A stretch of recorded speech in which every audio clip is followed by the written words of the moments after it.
স্থানীয় বাংলা সংবাদ। আসসালামু আলাইকুম। বাংলাদেশ বেতার, রাজশাহী। স্থানীয় সংবাদ পড়ছি আঞ্জুমান আরা শিফা। 2 দিনের সরকারি সফরে রাজশাহীতে আসছেন শিক্ষামন্ত্রী ড আ.ন.ম এহসানুল হক মিলন। বিষয়টি নিশ্চিত করেছেন শিক্ষামন্ত্রীর একান্ত সচিব। সফরসূচি অনুসারে আজ বিকেলে তিনি বিমানযোগে রাজশাহীতে পৌঁছবেন। এরপর সার্কিট হাউজে রাত্রি যাপন করবেন। আগামীকাল বেলা 10টায় রাজশাহী মেডিকেল কলেজ অডিটোরিয়ামে আয়োজিত রাজশাহী শিক্ষা বোর্ড, মাদ্রাসা শিক্ষা বোর্ড ও কারিগরি শিক্ষা বোর্ডের কেন্দ্র সচিবদের সাথে আয়োজিত সভায় প্রধান অতিথি হিসেবে উপস্থিত থাকবেন। এরপর সন্ধ্যায় শাহ মখদুম আন্তর্জাতিক বিমানবন্দরে বিমানযোগে তিনি রাজশাহী থেকে ঢাকার উদ্দেশ্যে রওনা দেবেন।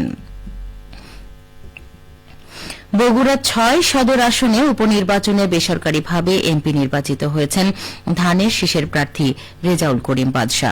এই ভোটের রিটার্নিং কর্মকর্তা ও সিনিয়র জেলা নির্বাচন কর্মকর্তা মোহাম্মদ ফজলুল করিম গতকাল রাতে বিষয়টি নিশ্চিত করেছেন।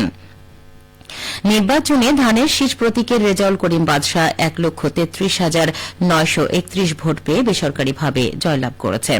তার নিকটতম প্রতিদ্বন্দ্বী জামাতে ইসলামীর আবিদুর রহমান দাঁড়িপাল্লায় পেয়েছেন 57,159 ভোট।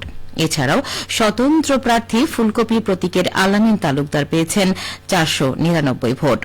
সদর আসনে 4,50,307 জন ভোটার, তৃতীয় লিঙ্গ ভোটার 10 জন। 151টি কেন্দ্রের ভোট গ্রহণ অনুষ্ঠিত হয়। উপনির্বাচনে 42.58% ভোট প্রয়োগ করেছেন ভোটাররা। Indian council for cultural relation ICCR এর 77তম প্রতিষ্ঠাবার্ষিকী উপলক্ষে রাজশাহীতে এক বর্ণাঢ্য অনুষ্ঠানের আয়োজন করা হয়েছে। গতকাল ভারতীয় সহকারী হাই কমিশন রাজশাহী কর্তৃক আয়োজিত এই অনুষ্ঠানে প্রধান অতিথি ছিলেন রাজশাহী সিটি কর্পোরেশনের প্রশাসক মোহাম্মদ মাহফুজুর রহমান রিটন। উৎসবমুখর পরিবেশে আয়োজিত অনুষ্ঠানে বক্তারা বাংলাদেশ ও ভারতের মধ্যকার বন্ধুত্ব, সহযোগিতা ও পারস্পরিক সম্পর্ক আরও জোরদার করার প্রত্যয় ব্যক্ত করেন। পাশাপাশি সাংস্কৃতিক বিনিময়ের মাধ্যমে দুই দেশের সম্পর্ক আরও সুদৃঢ় হবে বলেও আশা প্রকাশ করা হয়। অনুষ্ঠানে বিভিন্ন পর্যায়ের অতিথি, সংশ্লিষ্ট ব্যক্তিবর্গ ও গণ্যমান্যরা উপস্থিত ছিলেন। রাজশাহীতে হামের প্রাদুর্ভাব অব্যাহত থাকলেও গত 24 ঘণ্টায় এ রোগে নতুন করে কোনো মৃত্যুর ঘটনা ঘটেনি। এ সময় সাসপেক্টেড হামে আক্রান্ত হয়ে নতুন করে 29 জন রোগী হাসপাতালে ভর্তি হয়েছেন। রামেক হাসপাতালের মুখপাত্র জানায়, গত 24 ঘণ্টায় চিকিৎসা শেষে হাসপাতাল থেকে ছাড়পত্র পেয়েছেন 24 জন রোগী। বর্তমানে বিভিন্ন হাসপাতালে সাসপেক্টেড হামে আক্রান্ত হয়ে চিকিৎসাধীন রয়েছেন 136 জন। এ পর্যন্ত রাজশাহীতে মোট 508 জন সাসপেক্টেড হামের রোগী হাসপাতালে ভর্তি হয়েছেন। এছাড়া এ রোগে মোট মৃত্যুর সংখ্যা দাঁড়িয়েছে 48 জনে। হাসপাতালের মুখপাত্র জানিয়েছেন, হামের সংক্রমণ প্রতিরোধে টিকাদান কার্যক্রম জোরদার করার পাশাপাশি জনসচেতনতা বাড়ানোর ওপর গুরুত্ব দেওয়া হয়েছে। পাশাপাশি আক্রান্তদের দ্রুত চিকিৎসা নেওয়ার পরামর্শ দেওয়া হয়েছে। নওগাঁয় জেলা পুলিশের নিয়মিত মাসিক কল্যাণ সভা অনুষ্ঠিত হয়েছে। গতকাল পুলিশ লাইন্স চত্বর ড্রিল সেটে অনুষ্ঠিত সভায় সভাপতিত্ব করেন পুলিশ সুপার মোহাম্মদ তারিকুল ইসলাম।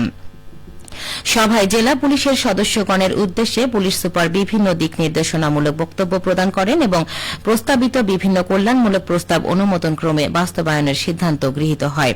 এছাড়াও নওগাঁ জেলা পুলিশে কর্মরত সদস্যদের মধ্যে নবদম্পতি, নবজাতক শিশুর পিতামাতা এবং অবসরজনিত বিদায় উপলক্ষে সংশ্লিষ্ট কর্মকর্তা ও সদস্যদের সম্মাননা উপহার প্রদান করেন পুলিশ সুপার। একই সঙ্গে জেলা পুলিশের অফিসার ও ফোর্সদের সার্বিক কল্যাণ, পেশাগত দায়িত্ব পালন এবং সুযোগ সুবিধা সংক্রান্ত বিষয়ে গুরুত্বপূর্ণ আলোচনা অনুষ্ঠিত হয়।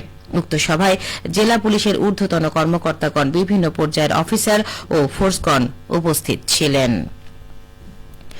নওগাঁয় স্থানীয় লেখকদের প্রকাশিত বইয়ের সংকলন নিয়ে দিনব্যাপী পথ বইমেলা শুরু হয়েছে। জেলা পরিষদ পার্কের সামনে দ্বিতীয়বারের মতো নওগাঁ সাহিত্য পরিষদ এই আয়োজন করেছে। নওগাঁ সাহিত্য পরিষদের সাধারণ সম্পাদক আশরাফুল নয়ন জানিয়েছেন, নতুন প্রজন্মের মাঝে বই পড়ার অভ্যাস গড়ে তোলা ও আনন্দ ছড়িয়ে দিতে ধারাবাহিকভাবে পথ বইমেলার আয়োজন করা হয়েছে। মেলায় নতুন ও পুরনো বই প্রদর্শন, বিক্রি এবং পড়ার জন্য স্টল উন্মুক্ত রাখা হয়েছে। এতে বিভিন্ন এলাকার শিক্ষার্থী, লেখক, কবি, সাহিত্যিক, গবেষক ও বইপ্রেমীরা এবারের আয়োজনে যোগ দিয়েছেন। উদ্বোধনী অনুষ্ঠানে জ্যেষ্ঠ কবি, সাহিত্যিক, লেখক, সাংবাদিক ও গণ্যমান্য ব্যক্তিবর্গ উপস্থিত ছিলেন।